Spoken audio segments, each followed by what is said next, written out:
तर सावरकर बदनामी प्रकरणामध्ये राहुल गांधींचा जामीन रद्द करावा यासाठी सात्यकी सावरकर यांच्या अर्जावर न्यायालयाने आज कोणताही निकाल दिलेला नाही। याबद्दलची पुढील सुनावणी ही 12 जूनला होणार आहे। मात्र यामध्ये सात्यकी सावरकर यांच्याकडून राहुल गांधी आणि तसंच कोर्टाचा अवमान प्रकरणी राहुल गांधी यांचे वकील मिलिंद पवार यांच्याकडून कोर्टात अर्ज देण्यात आलाय। याविषयी राहुल गांधी यांचे वकील मिलिंद पवार यांच्याशी अधिक जाणून घेतलंय आमचे प्रतिनिधी ज्ञानेश्वर चौतमल यांनी। पुण्यात राहुल गांधींच्या विरोधात एक खटला सुरू आहे आणि याच खटल्याच्या संदर्भानं काही महत्वाच्या आणि वेगळ्या गोष्टी समोर येतात। राहुल गांधींचे वकील मिलिंद पवार सर आपल्यासोबत आहेत। सर, काय नव्यानं जे मुद्दे तुम्ही मांडलेले आहेत कोर्टात, ज्याच्या संदर्भानं आज सुनावणी देखील झाली आणि कोर्टात चर्चा देखील झाली?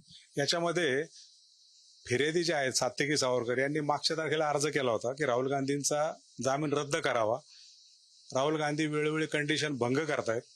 आज आम्ही त्या अर्जाला फाईल केला, आमचं म्हणणं मांडलं की राहुल गांधींना कुठल्याही प्रकारची कंडिशन नाहीये। असं असताना यांनी खोटा अर्ज केला।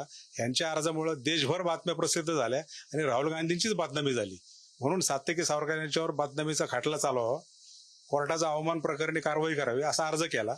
आणि दुसरा अर्ज असा फाईल केला की सात्यकी सावरकर यांच्या फिर्यादीनुसार त्यांचं म्हणणं आहे की विनायक सावरकरांचा मी पंतू आहे आणि कायदेशीर वारसदार म्हणून त्यांनी खटला दाखल केलाय। खटला दाखल करत असताना सात्यकी सावरकर हे अशोक सावरकर आणि हिमानी सावरकर यांचे पुत्र आहेत।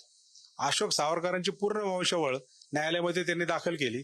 मी आज अशी मागणी केली की हिमानी सावरकर ज्या त्यांच्या मातोश्री आहेत, ज्या आई आहेत, त्यांची देखील आईकडची वंशावळ येणं गरजेचं आहे। तरी ही केस जी हा जो खटला आहे हा सगळा हिस्टॉरिकल मुवमेंट्सवर डिपेंड आहे आणि म्हणून राहुल गांधींना नॅचरल जस्टिस ज्याला म्हणतो आपण मिळण्यासाठी आईकडची वंशावळ सात्यकी सावरकर यांनी दाखल करावी।